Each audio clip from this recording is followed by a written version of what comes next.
I saw a bunch of bad stuff. Before I came, like, they were sitting on the floor doing morning meeting, and we all heard the gunshot.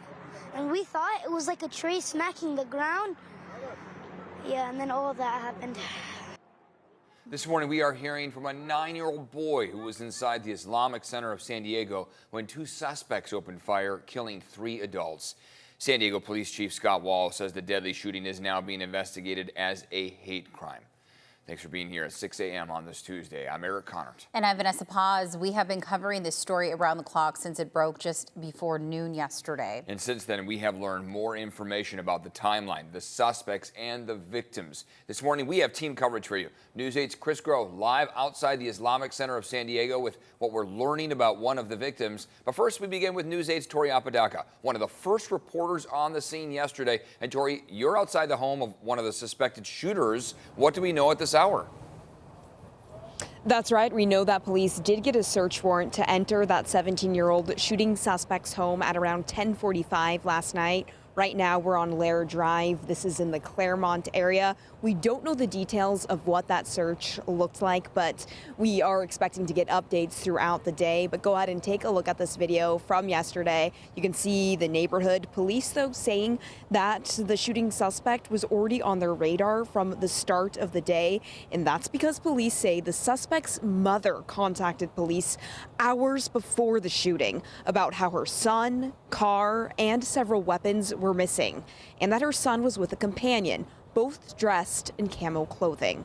Police quickly deployed a search for the 17 and 18-year-old using technology, including automated license plate readers, to try to track their whereabouts. Police sent officers to Fashion Valley, where the car was briefly scanned by a license plate reader, and also to Madison High School, where police say one of the alleged suspects was associated in some way. Then the call came in at 11:43 about the shooting at the Islamic Center. Neighbors who knew the 17-year-old are in shock, and the community just heartbroken. He helped us bring in our groceries, and he'd wave at us. In fact, he just waved at you when? Yeah, today or yesterday? This morning. Yeah, you know, this morning. So it's getting in the car and hey, waving.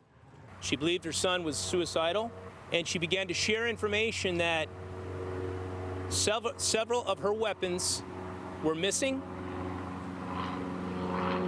Her vehicle was missing, in addition to her son. And that was San Diego Police Chief Scott Wall, who says the shooting is being investigated as a hate crime, as hate rhetoric was found. Of course, still working to give us more details on that one, but it really was just a chaotic and confusing scene as parents just wanted to reach their children and loved ones who were inside the Islamic Center at the time of the shooting. While dozens and dozens of officers swarmed the mosque, they learned of a shooting a few blocks away on Salerno Street. That's where police say a landscaper was shot at, but the helmet he was wearing took the brunt of the bullets and ended up saving his life.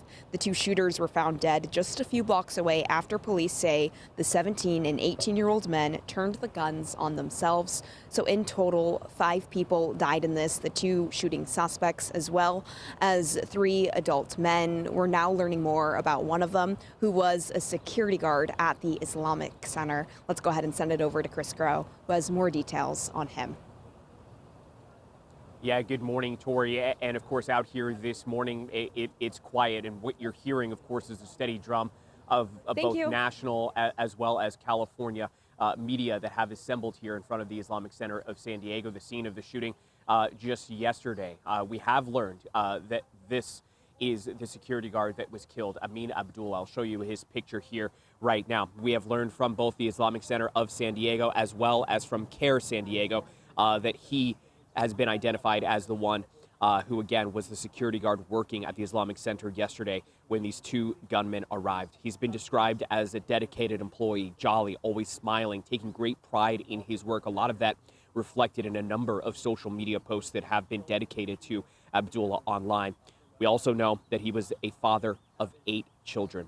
Chief Scott Wall credited him and his actions as saving multiple lives at the Islamic Center. You can't help but think of that, especially when we see those images of those kids being led out by officers safely.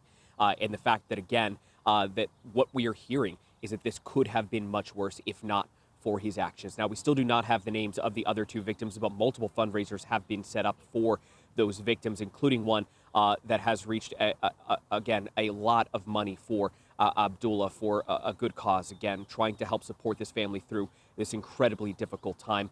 We heard from those that knew Amin, that ran into Amin when they would come here to the Islamic Center. Here's what they said. Very nice person, having a smile with everybody. I truly know in my heart from knowing that man that he was sacrificing his life and took that bullet knowing that I'd rather take it than the kids. And that is what makes me emotional. The Islamic Center of San Diego also put out a statement.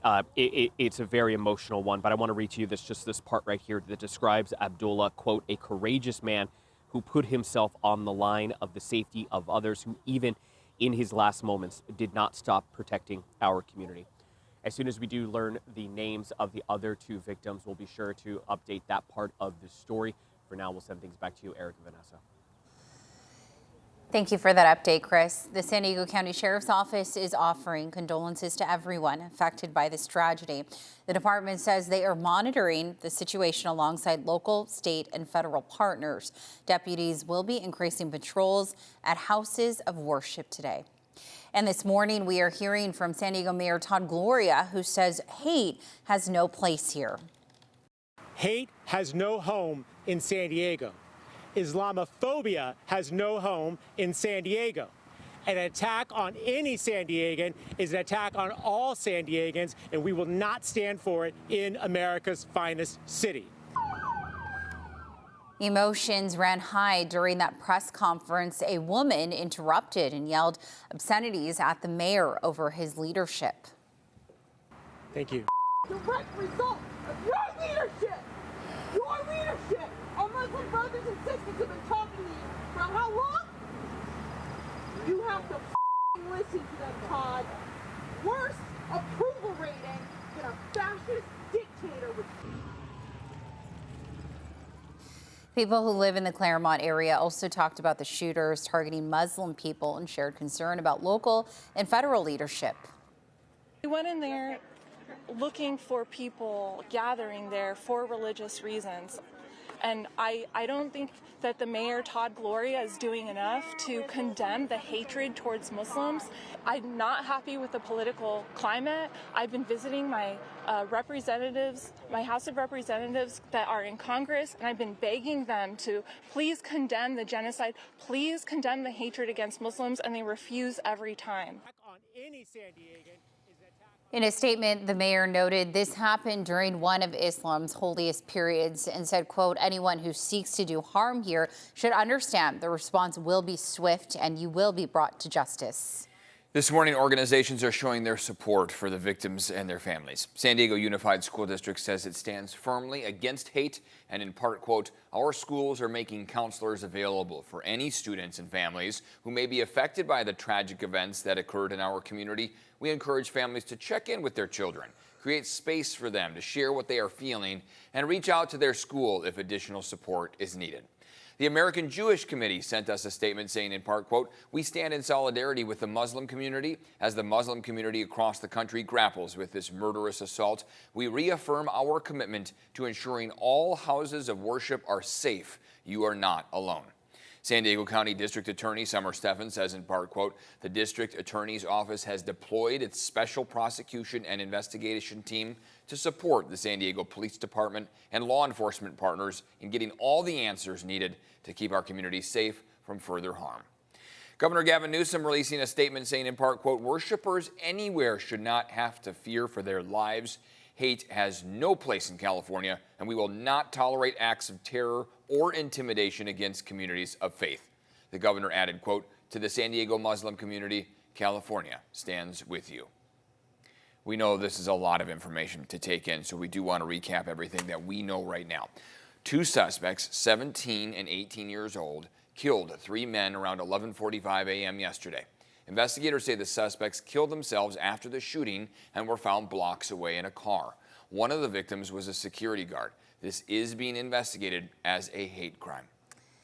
And make sure that you continue streaming us or tuning in, because coming up at 8:45, we'll have the Executive Director of Borderlands for Equity joining us live in studio to talk about yesterday's shooting and what the organization is currently doing to support those who were impacted.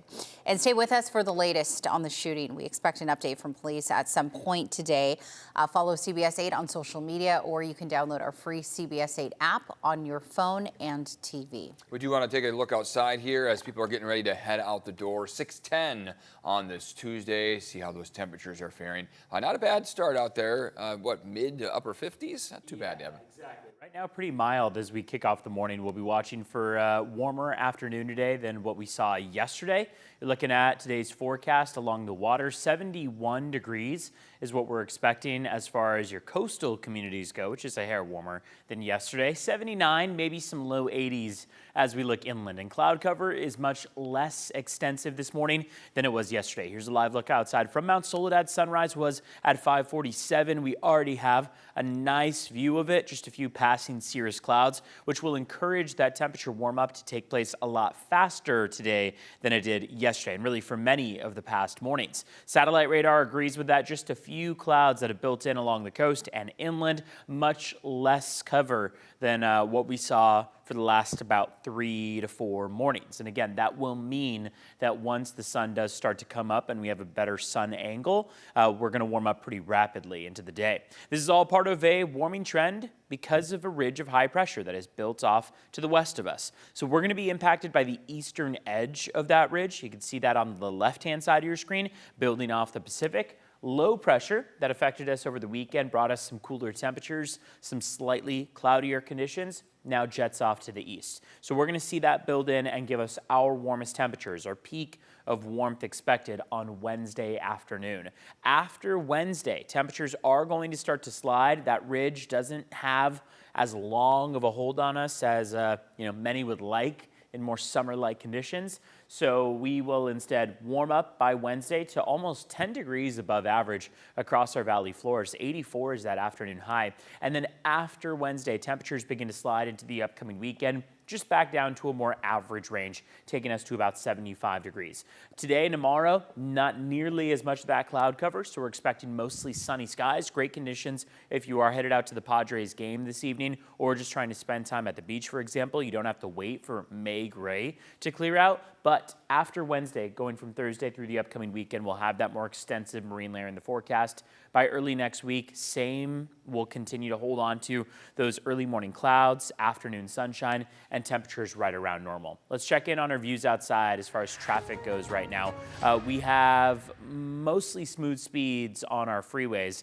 This is what we see as far as the live look goes on the 5 at Sassafras as we kick off the morning. Right now, things are looking pretty smooth. Hopefully, we're able to pull that up. There we go.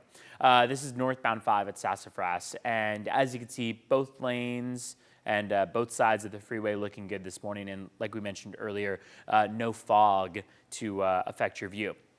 As we zoom in on the San Diego area, we do still have a possibility of some delays in on the 805 and just off of it, especially the on-ramp and off-ramp in Claremont at Balboa Avenue. We've gotten reports that lanes are starting to reopen and we're starting to see, people able to pass through, but it's just something to be aware of as you make your way out for the morning commute, that we might see some difficulty in that area as police crews continue to kind of clear out of the area. It's been, of course, an ongoing investigation. So we'll keep tabs on that as the morning commute continues.